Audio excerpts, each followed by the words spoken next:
Hey there, welcome back to the Field Trip Podcast. As always, my name is Brent Terhune. Joining me for what I'm going to call Famous Last Meal, something like that. But my good friend, Jill Maragos. Hi, how are you? Jill, it's good to have you on. And I say good friend, we're new friends in the past year, right?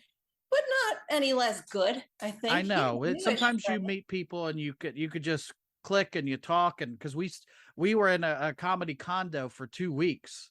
Yeah.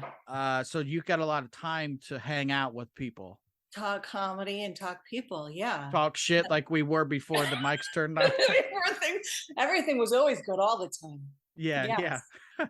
uh, but Jill, you're a stand-up comedian. You got an album out. Let's do some plugs at the top of our show, and then we'll get into it. All right. Sounds good. So you want me to just plug it right? Just start Yeah. plugging myself. Well, my album coming out is called Laugh Through This. So Mhm. the cover is a parody of Hole's Live Through This. Okay. And it's basically all of my material. So Mhm.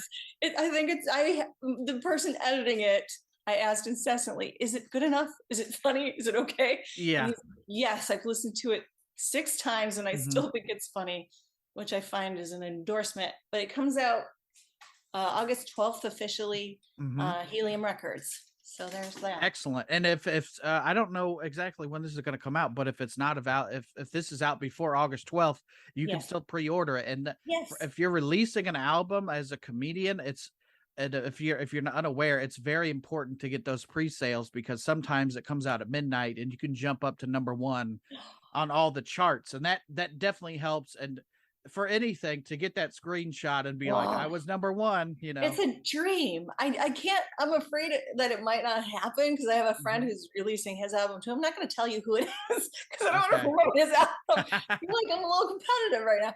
But that would be, oh my gosh. And I know people who go, yeah, well, if you release it right and you say it, but I Mhm. would still shit myself, It you would know. it's just a great thing, and it's always weird on the iTunes comedy charts to see, like, usually Jim Gaffigan has about 12 of the top 10 albums.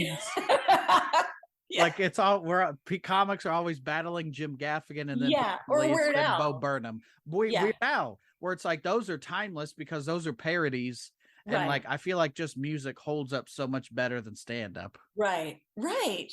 Yeah. It's, I mean, to be like #1 in front of any of those people, even like second or third, Mhm. like that would be pretty cool, but we'll see. Yeah, well, this may come out, so if you're hearing it before, go pre-order Jill's album and help somebody out. And then also, I'm giving you my endorsement. I'm having her on the show, so I wouldn't have you on if I didn't think you're funny. So Oh, you're that gonna, means a lot.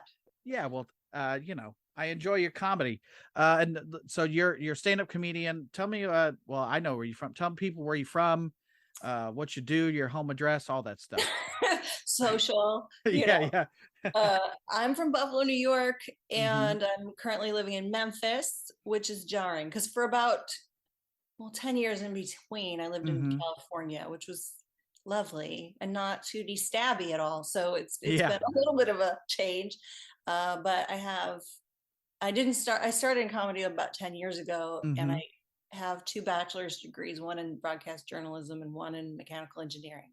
So I'm kind of all over the place. Yeah. But Like, you don't have to be doing comedy with I at least don't, with a mechanical engineer. I think we have about the same degree in communication. You're yes, probably like, I'm more radio and I can't read a teleprompter. I practice, but it's like, yeah, you don't have to do comedy. I You've don't have to, qualified. except that my soul would hurt a little bit That's if I did. right. Like it's just the compulsion that makes me do it versus Yeah. like the need for, because it's not lucrative Hmm. necessarily, but it makes you happy. Yeah. What do you do with a mechanical engineering degree? What's a job that somebody would get out of school? I worked as somebody, well, I started out at a company that made uh, like heat transfer equipment. So like, like your radiator in your car, where Hmm. it's like trying to cool it, like that. We made that except for different processes. Okay. And then I ended up going into sales, which I hated. I hate sales. But it's more So money. yeah, there's more money. And they're like, oh, she's personable and it'll be, she'd be good at it. But I hate it. I felt like I was selling used cars all the time. Yeah. Well, you were But selling parts for used cars at least. Or So I just hated it, and I ended up. My goal was just I'm going to pay off my degree because I had student loans. I had taken out student loans, and as soon as that's paid off, I don't have to do this anymore. You don't have to do comedy anymore? No, I didn't have to do Okay. engineering. Okay. I was like, oh, that's a gutsy call, doing comedy to pay off your student loans. No. Oh, no. I'd have to work until I was 307. Yeah, well, to pay off my student loans in comedy. Thankfully, I didn't have a lot, but I did use some of my student loans to fund my lifestyle of comedy and college. So did you really? Yeah, so you in college. Do all your listeners know all this stuff already? I don't know that I've talked about it, but I got a scholarship for school because my mom and was great pre-planning of I was smart and poor. So it was essentially a full ride to a lot of places. And then I didn't know when I went to the school that I went to, University of Indianapolis, I didn't have any money, so I took out student loans. But then that scholarship money kicked in, but they kept sending me student loans, and I just thought it was like free money from the scholarship. Yeah, so I bought some ridiculous shit, and then when I graduated, I was like, oh man, shit. I did buy some crazy stuff, but it was, in hindsight, it was like I bought a like with some of the money, like I bought a Prius, my first Prius. So it was like I'm funding the comedy with good gas mileage and that kind of thing. So thankfully all that's paid off by now, but it was like, oh, I just thought they gave you money. And so you didn't go for a degree in finance, is what you're saying. You went for communication, right? Yeah, this right now, this is the best thing I've used with that degree. So okay. And I asked you, I sent you some topics, and you chose this one: famous last meals. Are you like a true crime aficionado? I love serial killers. Okay, want them, you know what I mean. I love reading about serial killers. Yeah, it is weird. We all have a fascination, or so many of us have a fascination with people that have done heinous things. Yeah, and it's like nobody wants to celebrate that, but we're also like, how many did he kill? You know? Yeah. Well, I like to think like that there's like, this is probably off subject a little bit, but it's like there's a spectrum, right? So like you take somebody like a Ted Bundy, who's just like, I have to murder people, but clearly a narcissist, right? Yeah. And so these people, like, they desire hurting people, but then people who desire hurting you on like a little level, right? Like, you ever be in a conversation where they're just like little jabs or whatever? Yeah, and we had that before the mics turned on, Jill. That's what I wanted to talk. No. But it's like you can't talk to somebody, a backhanded compliment's coming. Yeah. Or they're gonna give you props, but also be shitty. Yeah, like that kind of thing. I'm allowed to swear, right? I should check. Yes. Okay, good. But so like the degrees to which that goes to, because there's people walking around in the world who haven't murdered anybody or like raped anybody, but they have done things where they enjoy hurting other people. Trolls, take like internet trolls or whatever. Somebody who comments on somebody's Instagram thing, this person's not funny, or TikTok or whatever, and they like to hurt you. So they're not murdering, but they're doing it. So I'm fascinated with the sort of that whole spectrum and where it tips. Yeah. Of a guy that's pure chaos, strictly from an internet, like a guy that's clearly made different profiles and across different platforms. So if you're blocked him on one, now he's in your DMs on Instagram versus Facebook. And it's very weird to like have that you've spent so much time like maliciously. Yeah. Why not just take that? Yeah. Take that time to do something productive or that you enjoy, unless that thing of you talking shit to somebody is something you enjoy. To me, that just makes me think you're somewhat sad with yourself. Right. Well, sure. Narcissists are, and like even so, serial killers, they think if I murder this person, I'm going to be happier. Yeah. And that's somebody who's doing that to you, making multiple profiles, and like that happened on Twitter once, and I blocked the one. And I'm not normally like a blocky guy, because they have the satisfaction knowing that they've been blocked because it says they've been blocked. But then I was also like, oh, I'm an adult man. Why am I going to fight on the internet Yeah. You probably been in an internet fight and just on your phone, and nobody else around you knows this is going on, but now your blood pressure is higher, Yeah. and you're fighting with somebody who has a Hong Kong Phooey picture. It's not, you don't even know this person, like. Right. Yeah. So I blocked the one, and then he came back with another account, like another, and I was like, either you just made that or you had these on deck. So then I got pleasure from blocking all these, because I'm like, I'm hoping he's making these accounts to As you come go, after me, and I'm just going to block them, like. so funny. I get that a lot. I think women especially are just susceptible to it. Like men love to do that to women. It's not like all the time, but I think that there's like this, like I was telling, do you know Dusty Slay? Yeah, I know him. Yeah. Like Dusty and I were talking about it, and Dusty's just like so lovable and like whatever. And I'm like, oh man, TikTok is just, I like every other comment, some guy who's like, I have a joke about like an eye doctor, and he goes, "Did you mean optometrist?" Oh Like, God. oh, Yeah. and I started to respond like, yes, I did. But if I say optometrist, it takes people 1/2 of a second to go, what? Wait a minute. Optometrist, that's the eye doctor. So I just made it simpler than having people have to go, wait, what? Or did I hear it right? So it's like, I'm not gonna explain this to TikTok guy. Yeah. You know what I mean? But it's like, and he didn't mean it. He just wanted to be shitty anyway. You know what I mean? It's also like everybody knows what an eye doctor is. Yeah, so if you said optometrist, it's no, who cares, dude? Right. Like, but it's just funny to me.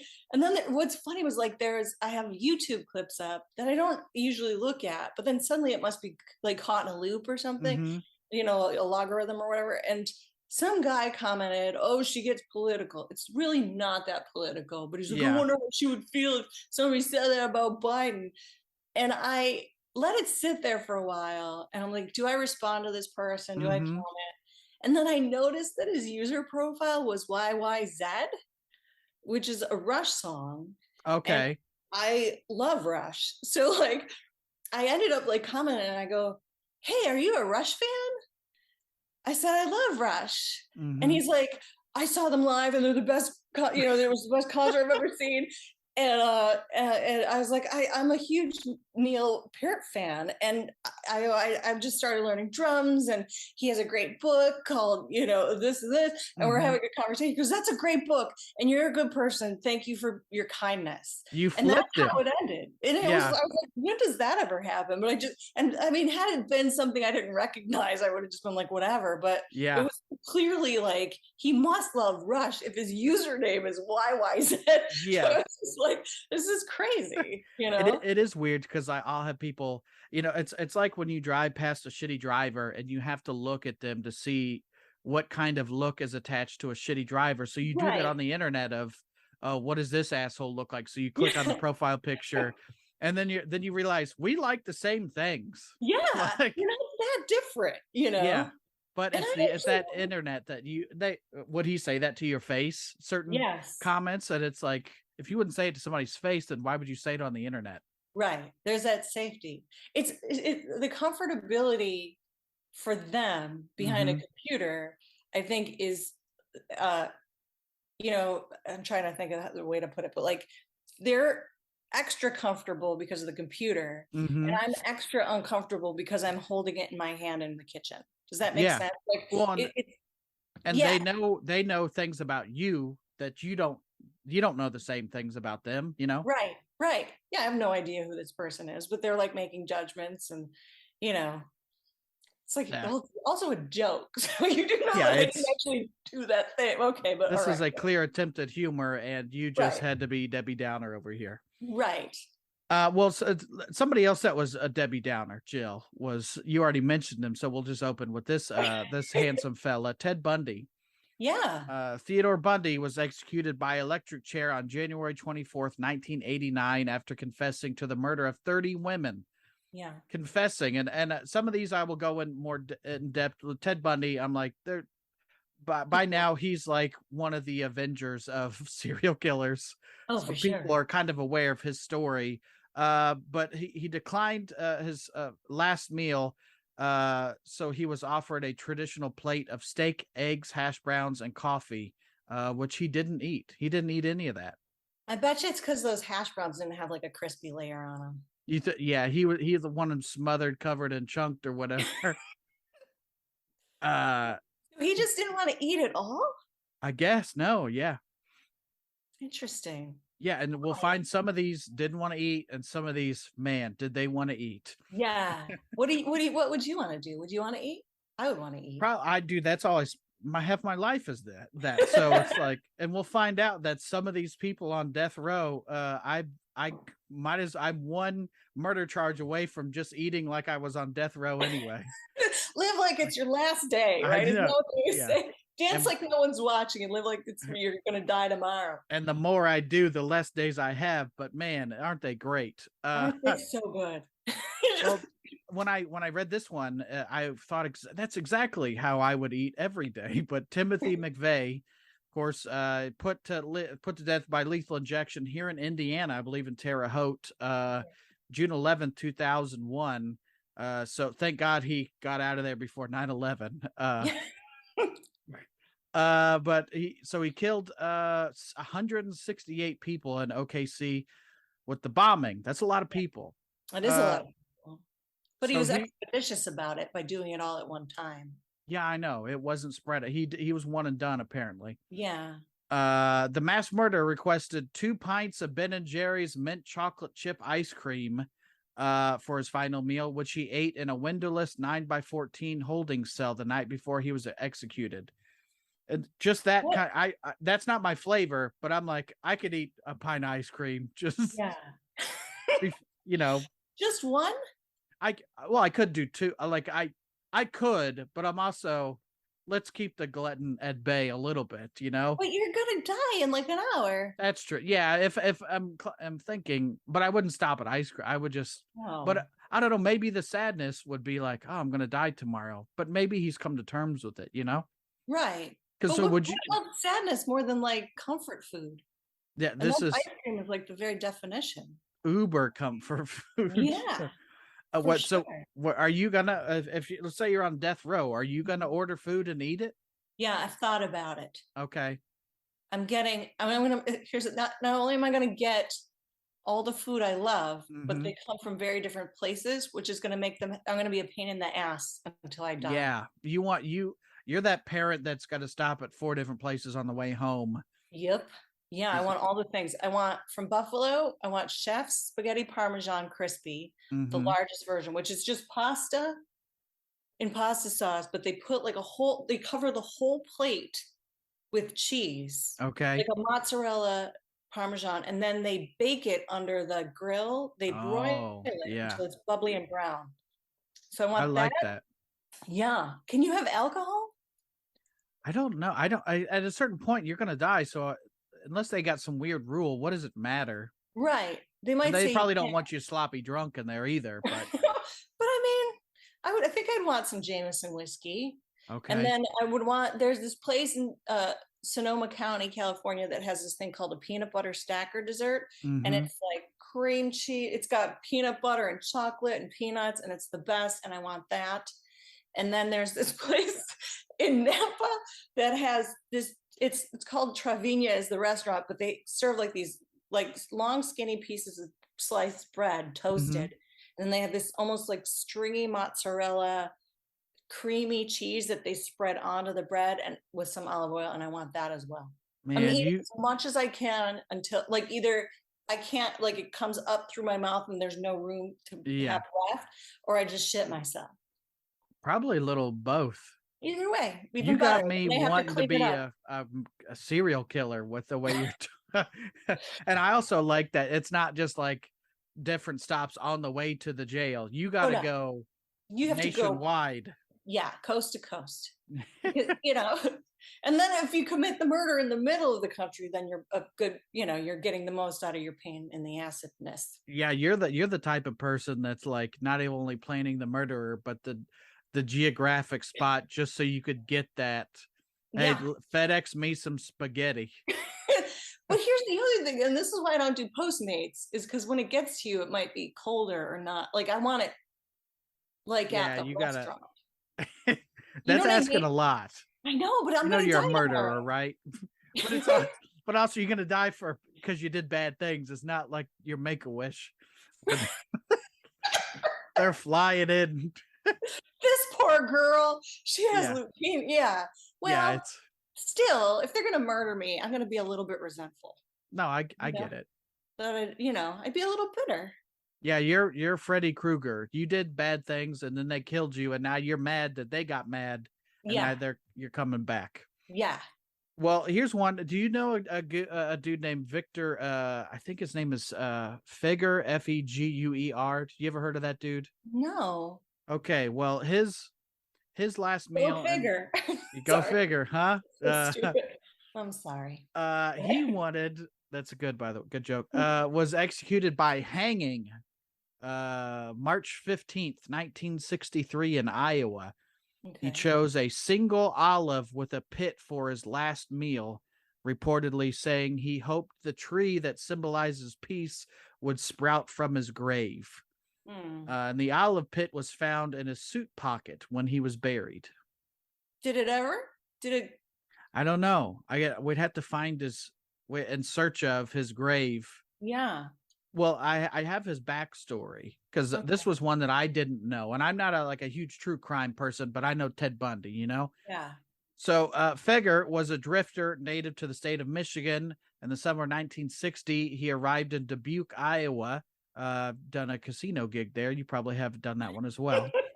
That's how I do. They got a good casino there. They got a good. Real nice. Renting a room at a decrepit boarding house. That's always a bad sign. Like a lot of serial killers around boarding houses, right? Yeah, but decrepit is even worse, right? Yeah, it has crime written all over it. Soon after, off in Amityville and hung out for a little bit. Go ahead. It's already got boards on the windows, and he's like, "Do you have a room for rent?" Soon after arriving, he began phoning physicians alphabetically from the local yellow pages and found Dr. Edward Bartles. Feguer claimed that a woman needed medical attention. When Dr. Bartles arrived, he kidnapped the doctor and killed him in Illinois. Bartles' body was found in a cornfield with a single gunshot to the head, a la Casino. There's a Goodfellas. I'm trying to think of Joe Pesci died in that cornfield. A few days later, Feguer was arrested in Birmingham after trying to sell Dr. Bartles' car to James B. Alford, who tipped off the FBI. Is that where Bartles and James comes from? I think so. Is the guy that was a snitch, and then the guy that put stitches or required this doctor to get stitches, which all happens from alcohol. That's true. Full circle. Authorities believe that Feguer had kidnapped and killed Dr. Bartles in order to gain access to any drugs that Bartles may have carried to treat patients. And because the doctor was transported across states, that upped the charges that he was going to get. And in defense, Feguer claimed a drug addict from Chicago, whom Feguer met in Dubuque, had actually murdered Bartles. And then Feguer said that he killed the drug dealer and dumped the body in the Mississippi River. So he's like, I didn't do that one. I did this one. I killed the killer. Yeah. I shot the sheriff, not even the sheriff. I killed the bad guy for you guys. So you should be thanking me. Yeah. Feguer was away with that stuff probably more easily in the 60s. Too, right? Apparently not him, but people. No. Feguer was tried and convicted in federal court for these crimes. He was sentenced to death. He submitted an appeal and denied, and they went to JFK, and because the Iowa's governor was against capital punishment, and JFK thought it was so heinous that he was like, nope, can't do it. Yeah, screw you. Yeah. And Marilyn Monroe. So this guy was like, I want the tree of peace growing out. So do you buy this guy's story? Do you think he killed the drug dealer as opposed to the doctor? No, he totally did it. Yeah. And then he's selling his car later, Yeah. Was it a black olive or a green olive? I don't know. It doesn't have it has a picture on here, but this could be stock images. Oh, yeah. So it doesn't say, but he wanted a single olive. That's very artsy, It is. Yeah, why not? Because he could have probably he's an adult man. He could have easily, fit in his stomach more Although there's like a saturation point with olives, you're just like, I'm done. Yeah. So figure you could eat like 10 olives. You've now like boosted your shot by having the tree by 10 times. Yes, as opposed to the one. How much did you really want that tree? Yeah, he's phoning it in. I And love it's in his jacket pocket. Had he eaten it, he would have decomposed, and it would have been easier for the tree to grow. No. Yeah, that's my producer wife and I have always talked about this. How it's a morbid conversation, but it's like, how do you want to be when you die, taken care of? And we don't want a funeral. No. We want a celebration of life, but also we kind of want to be buried in one of those tree pod things. You know what I'm talking about? Yeah, where it grows into a tree. Yeah, I don't, or you could just burn me. I don't care at that point. Cremate me because it doesn't matter. No, I don't I'm want dead. to be buried. I don't think. I just cremate me and sprinkle it somewhere. Not Memphis. Sprinkle and Eileen Carol Warnos's cup of black coffee, because that's what she got. Sorry, I saw a perfect transition. Yeah, let's do it.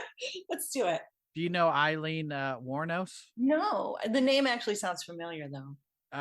She was a serial killer and prostitute. No judgment on the prostitution. No.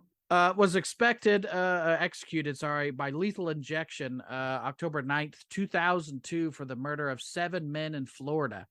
She declined a special last meal and instead was given a cup of black coffee. I wonder if she liked black coffee. I don't know. That's the thing. I like the smell of coffee, but I'm not a coffee guy. That's how I am with Red Bull. I'm a Red Bull person. We both have them within. Look at that. We both do. Arm's distance. I do. I'm the same. I love the smell of the ground coffee or the smell of like dripping coffee, but I have to like put a bunch of shit in it to drink it, like sweeteners and sugar. Like, and at a certain point, it's not coffee anymore. It's just with a dash of coffee and cream and all that shit. But back to the olive thing, I didn't want to say, whatever I choose to eat, Jill, I want to eat so much, and I want to be electrocuted in the chair, and I want it to be so violent that all the olives come out of my body. Just come shooting out and kill a bunch of people. Not even, I just want it to be so bizarre that they were like, he was full of olives, like a pinata. Like, did you see all of them? Yeah, look out. I think that, but what's weird about the coffee thing to me, especially, is like, wouldn't you be super nervous about being put to death? And then you're drinking coffee on top of it, so you're going to be like extra nervous? Yeah. Jittery. You don't want to be jittery on the way to the lethal injection. They're going to keep missing your vein depending on how they do it. That would hurt. Yeah. Got to find it. Stay still. You know? I guess she doesn't give a No. Well, here's another guy that I think didn't give a shit based on the food, but you're familiar with John Wayne Gacy. He's kind of on the Mount Rushmore of the Avengers, as I mentioned before. Right. Known as a killer clown, wanted a dozen deep fried shrimp, a bucket of original recipe chicken from KFC, French fries, and a pound of strawberries. Where were the French fries supposed to be from? It does not say. So do you have a preference on fries? If you're gonna go fries, you gotta go McDonald's, right? Because they have really good fries. But it's also like weird too, because he worked his ex-wife, his first wife, her dad owned a KFC and he worked at a KFC. He was a manager at the KFC, right? Yes. Yeah, he was. So like it's super weird to me that he like wanted, it's almost like he's trying to do like negative publicity for the ex-dad, isn't it? But yeah, I would probably go for, I would want the McDonald's French fries, but I want them done how they used to be done in the trans fats because they taste different now. What about you? I do like McDonald's fries, but I think you have a window. You got to have, there's like a 10, 20 minute window before they're not good. Right. So my go-to fries are White Castle fries or Rally's fries. Okay. Those are my two go-tos for fries. Ketchup, yes, or barbecue sauce. I love barbecue sauce. So I find it weird that there's so many people that have worked at a restaurant, let's say KFC, and then they don't work there anymore. And like 10 years go by and they're like, I can't even eat KFC. I ate enough of it. Yeah. This, like, I worked at Arby's, but I'll be the first to pull over for Arby's. And I saw how it was made, but yeah, that's you one got of those. The ugly inside view of it. Yeah. I worked at a bakery in high school, like in a supermarket. The supermarket. I can't stand donuts. Okay. I just see that's so the thing is you had like curly fries are like I know the seasoned fries at Rally's are similar to curly fries at Arby's, but I feel like every time I've gotten them, just because it comes with the combo or whatever, I'm like, I have a couple and I'm like, I've had enough curly fries in my day, Yeah, curly fries are overrated. I think so. I think half the fun is they're curly. Yeah. Like, that's not doing, and they're usually because they spring apart or whatever. They're never ever crispy on the outside. I like a little bit of crisp. Yeah. Here and there if I can get it. Yeah, so deep fried shrimp, KFC, French fries, and a pound of strawberry. That's a lot of, I don't know how many strawberries is a pound. It's a pound clearly, but I feel like deep fried, fresh fruit. Yeah. Well, that's the thing too. Like, do you ever like go like do Walmart where you order it and then they pick it up for you, or Target or whatever, Yeah. They never pick like the stuff I would want. So like, because they don't give a shit. They don't. Like, they gave me expired carrots for my dogs. I'm like, never again. Like, it was like gonna expire that day. So I wouldn't order something that is so time sensitive and quality sensitive. You want to pick that out yourself. Yeah, and if they're like, oh, I'll give you a pound of strawberries, there's going to be like the moldy one at the bottom. No, they're not going to. No. Does that include stems? Because then, you know what I mean? Yeah. Just, Give me 2 pounds. Give me 2 pounds, however you want, fresh. Right. And I'll pick out the good one. Yeah. Do you know anything about Velma Barfield? You ever heard of this lady? No. The one, is she from Scooby-Doo? No, that's Velma Dinkley, I believe is her name. Is a guy. Yeah. Says the man who knows the last name of Velma from Scooby-Doo. But so I did some research on this lady. After a fight with her husband, so a lot of stuff happened with her dad. She was beaten and she would steal a lot as a child. So she goes away, and then fast forward to after a fight with her husband, Velma's husband. Velma left their house with her children and left Thomas home alone. Thomas is her husband. The house mysteriously caught on fire, killing her husband and destroying her home. Yeah, sure it did. Wig, nudge, nudge, right? Yeah, well, it gets nudgier. It's nudgier. Velma and the kids moved back home again. Her father soon died of lung cancer, a death she had no hand in. And then her mother became mysteriously ill. Yeah. Nobody suspected foul play, and Velma began taking jobs around town as a caretaker. 2 separate couples that employed Velma to be a caretaker also became ill in her care and died. A new boyfriend, Stuart Taylor, also passed mysteriously after he found her stealing money from her forging checks. So after Stuart's service, an anonymous tip to the police led to an investigation. Autopsies performed and found traces of arsenic from rat poison in the system. They went back to other deaths in Velma's life and found the same brand of rat poison in their systems. Wow. When was this?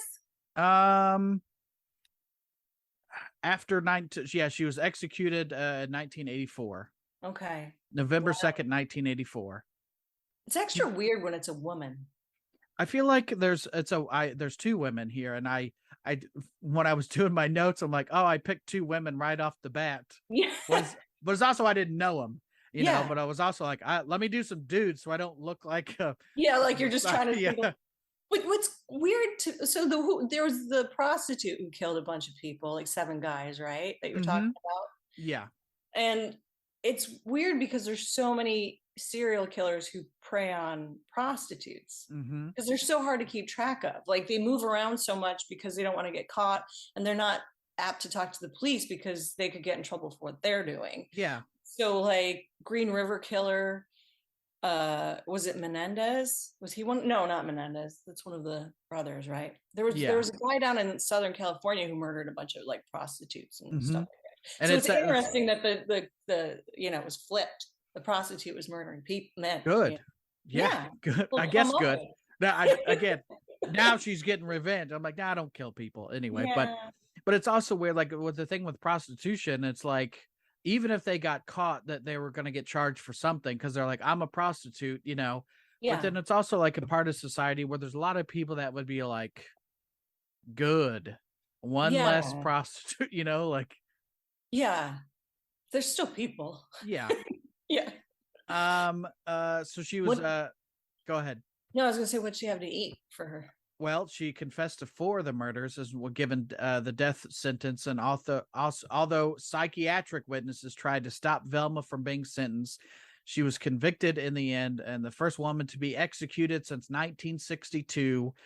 And after it was reinstated, there was that period, I guess, where they didn't have the death penalty. So she's the first one back. She was put to death by lethal injection November 2nd, 1984, and her last meal was a bag of cheese doodles and a Coke. Wow, she really skimped. Did they say you can have whatever you want as long as it comes from the vending machine? Yeah, it's got to be right over there. Do you want the doodles, or do you want this Snickers bar, or this Charleston chew? I'll go Charleston chew. That's a you rare. Will? That's I do that. I do enjoy Charleston chew from time to time. But yeah, it's one of those where cheese doodles and a Coke. It's again, I could be this lady based on just meals alone. But you always eat really well when we're on the road. I know, but then I get off that. I've been off that because when I worked with you those 2 weeks, I was eating pretty clean. That was up to my special taping. And then Christmas happened, and apparently I've been eating like it's Christmas for 7 months. So still celebrating. Yes, true. I do the same thing. I go back and forth, and then I'm just like, oh, I feel awful. And it'll be like 4th of July weekend. I'm like, we're going out every day. We're gonna eat all the things. And then by Tuesday, I'm like, oh, I gotta just detox for a little bit. I gotta change. Yeah. I need to make a change. I need to change my ways. Hurts. Yeah. Well, we have James Edward Smith. Do you know this guy? No, now I feel like I'm failing. Well, and I think I knew all these people, and I don't really. On I think more this list especially is based on the weird things they ate. Okay, so and I looked up this guy, and I think if it's correct, this guy just had one measly, boring murder. Oh. Nothing spectacular, So the thing about him is what he tried to request. What he requested for his last meal was a lump of dirt. What? Said, I want a lump of dirt. That's what this dude said.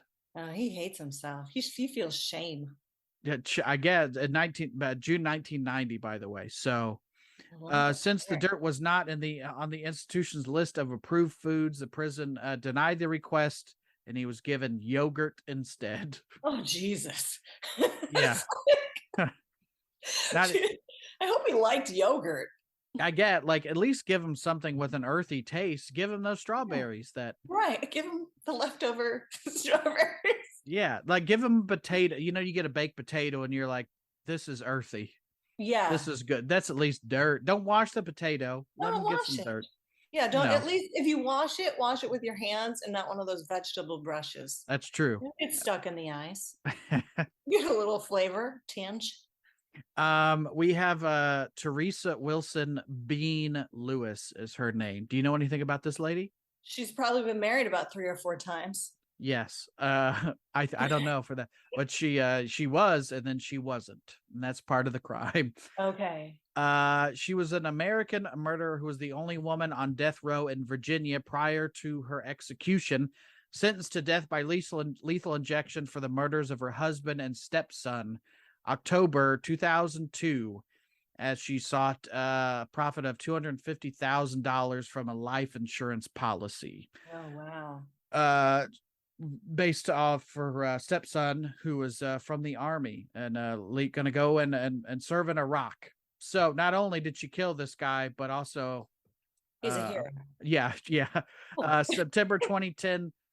Lewis became the first female inmate to die by lethal injection in the state of Virginia. And they hadn't executed a woman since 1912. Wow, they were well, that's true. They were executing people in 1912. Yeah.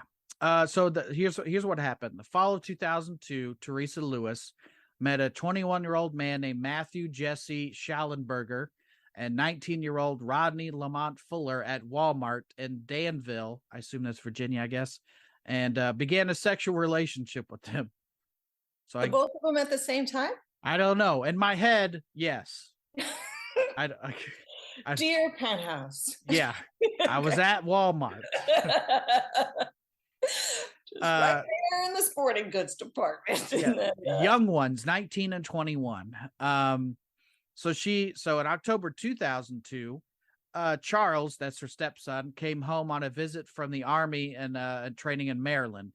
On October 23rd, Schallenberger and Lamont were given $1,200 by Lewis to purchase firearms and ammunition to kill Julian Lewis, that's her husband, and Charles, her stepson, for the insurance money. Their first attempt to kill Julian while on the road did not succeed. Okay. So didn't take. A week later, on the night of October 30th, Schallenberger and Fuller entered the Lewis's trailer through the back door that Teresa had left open. While she waited in the kitchen, now this is graphic, so if you don't want to hear some graphic stuff, fast forward. Schallenberger shot the sleeping Julian several times, while Fuller shot Charles in the bedroom with a shotgun. After discovering Charles was not dead, Fuller shot him twice more. Teresa waited 45 minutes before calling for help, and while waiting for the police to arrive, she removed the money from her dying husband's wallet, divided the $300 between Schallenberger and Fuller before they left. So she's like, here you go, boys. Here's $150. Wow. That's cold. Yeah, it is fair because it's just right there. Like they were sleeping. Yeah. It's not even like a chance to defend yourself. Right. However, the sheriff's deputies arrived prior to Julian dying. How is this if you like they're sleeping and you got guns? Yeah. Man, just be good at your job if you're gonna kill people. Yeah, you don't have to shoot them 72 times. I'm not saying you should kill people. No. But let's do the job. Like right. Yeah, it's like you don't have to don't make them suffer. Yeah. Well, you don't deserve that $150 if you couldn't even do the job correctly. No. So she split the $300 between those two, or she kept $100 for her? I guess what the vibe I'm getting is she took the $300 and split it between the two. Yeah. So before the deputies arrived and prior to Julian dying, and heard him say, "My wife knows who done this to me." So while she claimed the two had been killed by unidentified assailants in a home invasion. Yeah. I just don't, if I'm holding on, I wouldn't say, I guess if I didn't know the names, but I would be like, it's this guy and this guy. Here's their social security number for both of them, address. I need you to find out. Cause it's like, you're dying and you're like, the guy who killed me was like that Bugs Bunny. Yeah. So that's what she went to jail for, was killing her husband and her stepson. Yeah. And what she asked for on death row, she asked for fried chicken, sweet peas with butter, Dr. Pepper, and German chocolate cake for dessert. Not the peas, anything but the peas. You're not a pea fan? Not a pea fan. Okay. The only peas I like are the bad ones in a can. Okay. I like the frozen ones. You do? Do you like? Yeah. No. I'm a pea fan. Both vegetable and the other kind. I love a good pea. Yeah. Yeah. What's crazy about this story to me though is that, like, how do you ask somebody to murder somebody for you? Like, to me, that's just nuts. Like, what if they're like, nah, you're like, I'm just kidding. Is that like how do you ever, because like, you ever like, you know, somebody, like say like you and I have a mutual friend, right? Mm-hmm. And I'm just like, so that person's a dick, right? I wouldn't, and you're like, no. I'm like, ugh. You know what I mean? Like that's hard. Yeah. Do you know what I mean? Like there's this like, are you a talk shit person? Or like, that's just the talking shit. But then like murder Or how do people go, let's rob a bank without that other guy going, you're like, she asked me to murder a bank and I said no, and then the bank was robbed. It's got to be her. You know what I mean? Like, how do you trust somebody enough to ask to murder your husband and stepson? I guess probably part of it is if there's a somewhat of a love triangle. These guys are young. Yeah. It's that caught up in the emotions type thing. And maybe she's saying, oh, we could all be together forever. Right. But we got these two dudes hanging around. Need some murdering to be done. Yeah. Murders. Yeah. Plus, they're not like, men's brains don't fully mature until they're 25. Like the risk taking part of their brain isn't fully developed until they're 25. Yeah. Which is, like kids, in general, that's like the general number, but like that's why, they go fast and do all these crazy, they take risks. And so these kids are probably like, oh, I'm not going to get in trouble. Yeah. That's a big ask. It's a big ask. I wouldn't ask you to help me move. Like, good. Yeah. Like, I feel bad asking you for a ride to the airport, let alone, hey, could you kill these two people that you don't know? And I'll give you a solid. I got this guy I'm married to, and his kid, and just get rid of them. I wonder what the agreement was, because she did slide him some cash for their troubles, but also, and that's if how does she know that he had that much money in his wallet to begin with? Yeah, what if he didn't have anything? Except for like a parking, garage ticket and his driver's license or something. It would be a gift card to a restaurant that I haven't used yet. and I don't know what else is in my wallet currently, but not money. I know that. So yeah, or the balance, that would be the worst. Like, it's just this gift card, but it's like a $50 gift card for like, Ruby Tuesday. And we're like, all right. And then they get there and there's only like 8 cents left. I just hold on to the 8 cents in case we ever you never know, go back. We have Philip Workman. Do you know this dude at all? No. He was denied a final meal, but asked. I know they said no way. So I don't know if that means like we're not going to feed you at all, or the thing that you want. But he was denied a final meal, but asked that a vegetable pizza be donated to the homeless. Oh, geez. Yeah. And that was he put to death May 2009 in Nashville for the murder of a police officer.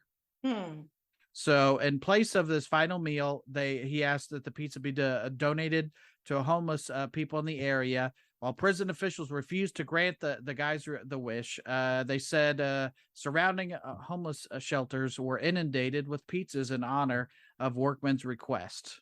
So something good came out of it. And the vegetable pizzas, though. Really? Vegetable pizzas? Maybe he was a vegetarian. He didn't want to kill animals. Like pepperoni. Yeah, still. Then plain cheese. Plain cheese, not the vegetable pizza. You like vegetable pizzas? Ugh. I mean, I do like it, but that's not my go-to, Yeah, it's I feel like vegetables. Pizza would be on my last meals, I think. Yeah, that's a good call. Pizzas. I'm adding to my list now. Okay. There's a place I went to in Phoenix. That's a pizza.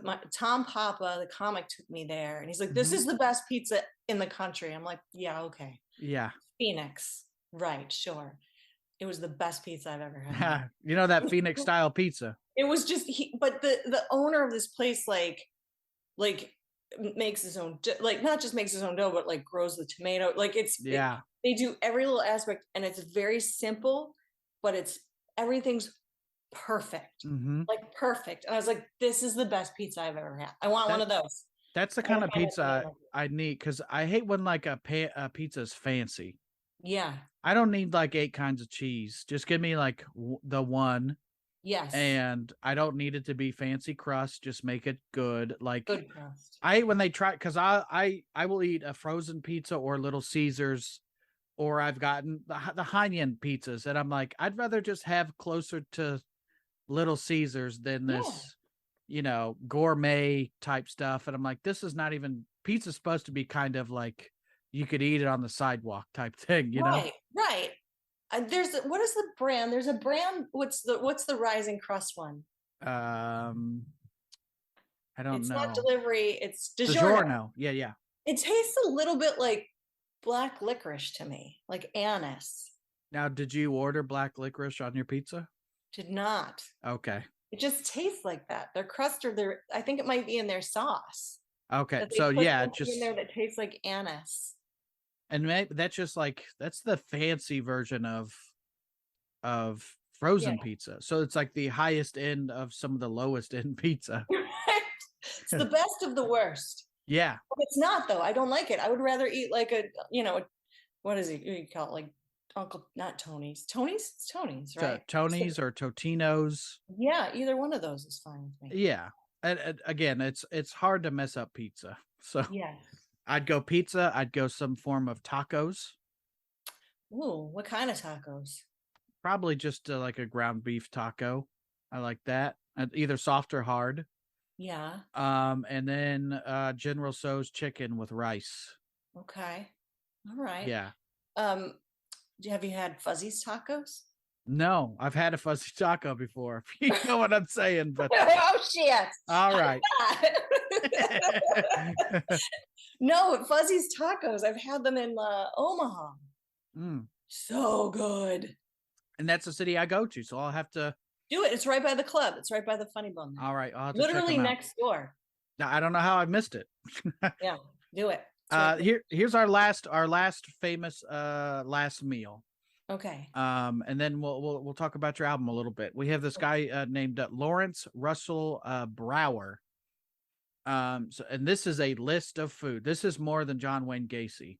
Okay.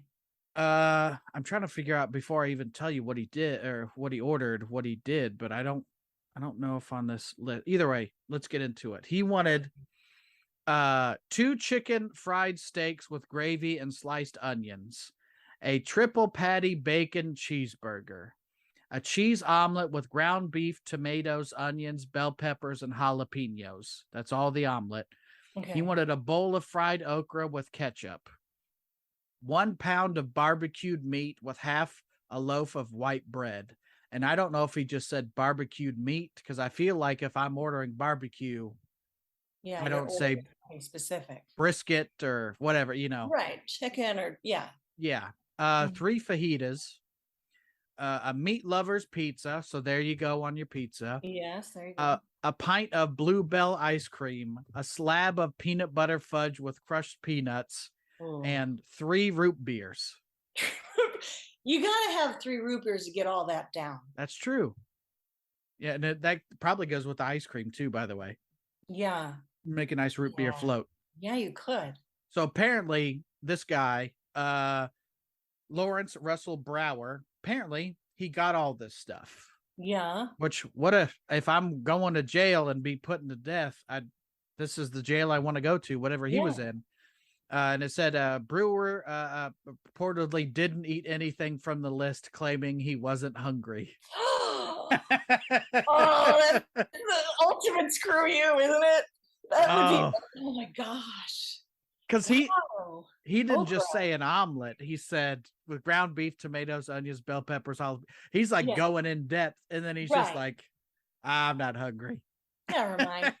It's like, can you imagine like if your wife like made this great meal and like you came home and you're like, I'm not hungry. Yeah, no, thank you. Yeah, no, I'm good. And if you asked her to do, it's so crazy. So there was nothing. Was there anything in your research about like I have thought like I guess Dahmer didn't die on death row. He got beat to death in prison. Mm-hmm. But like a serial killer who had cannibalistic type. Oh yeah. I didn't find that. I didn't do a ton of research on all these because I found ones that I thought were interesting and then did the background. Maybe if there's a part 2 when I do some more research of like I want human flesh. Right. I want a nice little Filipino boy that Dahmer was into or whatever. Zombie love boy. Yeah. Yes. So weird. And do you also think so? This guy ordered all this food, or some, Bundy or whatever got steak and eggs. Do you think there's like a guard hanging around being like, he didn't eat that, so you care if I take it on home with me? I would bet. I was gonna say unless he ate some of it first, because I don't, you know. Yeah, I don't want to eat after people. No. But also, if you didn't touch your 3 fajitas and meat lovers pizza, maybe in the break room, it's like if you had leftover cake from a birthday. Like, Cut a little slice off. Nobody's gonna know. yeah. You know? Yeah, I would think so. Why let it go to waste? I don't. If it wasn't touched. But it also just feels bad. It's knowing that this was supposed to be like a dead man's food, you know? Yeah, but he didn't eat it. And now it's being like taxpayers wasted money. Yeah. If you don't eat it, give it to the other.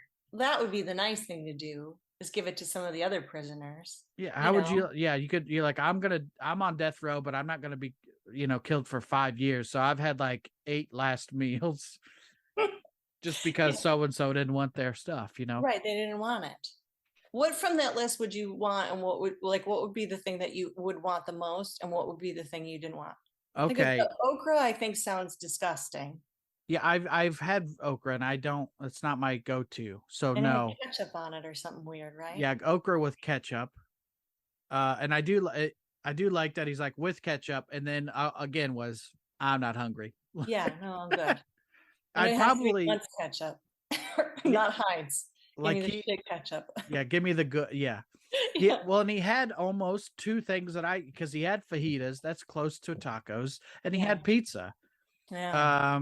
And maybe I would peanut butter chocolate fudge guy, because that's I think would be my number one. Or am I thinking of somebody? No, this is a slab of peanut butter fudge with crushed peanuts. That's what I would want. That's my number one, and okra's my last on that list. Okay.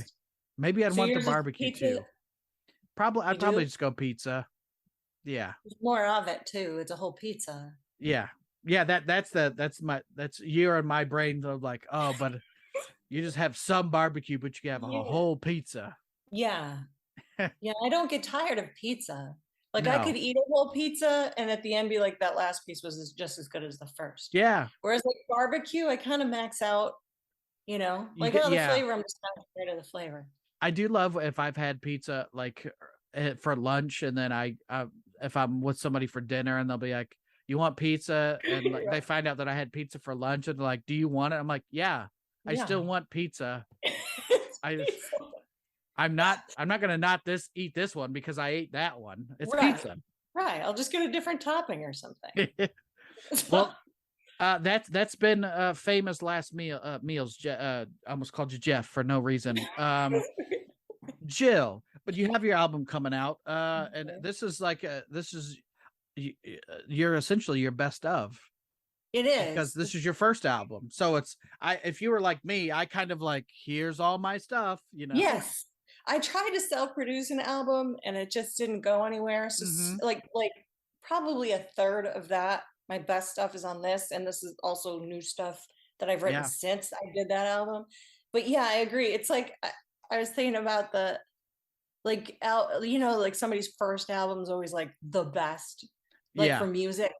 And then like afterwards people are like, oh, everything's been downhill. Well, yeah, now they have pressure on them and they only have a year. Like these people have been writing songs for like 23 years and this is their best stuff. So like that second sophomore album is usually like, oh, it's just not as good. It's disappointing.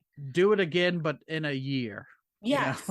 Yeah, I give it some time. So yes, I think I'm not I'm weird about saying stuff about myself, but I think it's funny. It's the best stuff. It's the best I have. And now I'm throwing it all away and starting over. Yeah. Have you started working on some new bits from? Good. How do you feel? I feel weird because, I'm a person who is like, here's a funny thing. I'm going to talk about that bit and I'm going to work that bit out. And instead what happened was I'm like, here's this concept that I have where all these pieces fit. And like, I'll write this section, like I'm writing the hour as a whole versus piecing an hour together from pieces. Does that make sense? Yeah. So it's been really interesting. And I ran like 20 minutes of it in Sacramento this weekend and it worked. So I'm like, geez, that happened. And I was surprised by it. But it is one of those where you've been doing it for a while and now like if you wrote 10 jokes starting out, 1 was funny, but now you've written 10 jokes and 5 are funny. Your ratio is higher now that you've been doing it more, Correct. Absolutely. So that's good. And it just gives you a good pressure to start really bringing some stuff out and trying it. And probably if you were like me with some of my bits, you're like, I can't wait to tell this for the last time. Yes. I'm like so sick of it. And it's like one of them, like, oh my God, I've been doing this for like years. Yeah. And it's good enough and not enough people have heard it. And it should end up on Sirius, hopefully. So I'm like, I don't want to like just create new stuff to say I did new stuff, because the old album sold like a handful. And I was like, might as well put the best stuff I have on it. Yeah, there was shoot it in the head. A comic I think that I worked with a long time ago, Drew Hastings. I don't know if you've heard of that guy before, but he said something that stuck with me forever, of like, you can always have new stuff, but there's always people that have not heard your old stuff. Your old stuff is new to them. And unless you're Kevin Hart, most comics are that of your new stuff to you is new, but it's also your old stuff is new to most people anyway. Right. So it's mostly about us being sick of saying the same thing. Of course. Yeah. It's like when you tell the joke for the first time and it works because you're kind of excited about telling it, and you're like, oh, this and this. And then the next time you're trying to recreate that and it doesn't, like, it's like great, kind of crappy. And then it goes back to being really great because you're like, okay, I know it's working and I know enough to say the thing. So yeah, it's but it's fun. I'm having fun with it, which is new. It is good. Every time I have a new concept, I like comedy again. It's not that I hate it, but I'm also like reinvigorated with it, you know? Yes. Yeah. I feel like having a really great set, to me, is great. You know, that's always fun. But for me, it's the finding out that a joke or a bit has legs. That's just even better than that. Yeah, it's like you could kill, but like for 30 minutes, but that 2 minutes of the new stuff, that's where you really came alive. Yeah, that's what makes me the happiest. What is your favorite bit on your album? You don't have to do it, but trying to think of all of my bits. My favorite bit on the album is probably the stuff about the Marine. Okay. So like my ex that I dated. It was interesting because I added stuff to it before I redid it, and then I that was different, and it's just fun. I think it's just funny. It's solid. Yeah. Well, and it's personal, and most people can relate to an ex that was less than favorable. We've all known somebody or can relate to be like, oh, this guy's just a turd, you know? Right. Ask the lady who had her husband and stepson murdered. Yeah. Sure. They were the Army, not the Marine. Okay. Right. Yeah. So that's probably my favorite, but yeah, I think so. Cool. Well, and please tell people, what's the name of the album again? Where can they find it? It's called Laugh Through This. It looks like Hole's album cover of Live Through This, the prom girl on the cover or whatever. And it's on Helium Records. It's for pre-sale. If you want to be generous and get it pre-sale, like you said, it really helps us out as comics. And hopefully it'll be up on all the things. Like all the things. And then even if you don't buy it or whatever, go make a Jill Maragos Pandora channel, because you get paid for that as well. Just make it and then walk away. You could listen to it, but definitely walk away after you're done listening, so it keeps playing. For sure. Thank you. Yeah, and what's your website or any other social media stuff you want to plug? Everything's just at Jill Maragos. It's just at JILL MARAGOS, and that's everything. Instagram, Twitter. Find me on Facebook there. Yeah. And then, TikTok. I'm on that. There's a couple up there. And my website's just jillmaragos.com. All right. Jill, thank you for being on the show. Thank you for having me. It's good seeing you again. You too. See ya. All right. I'll talk to you soon.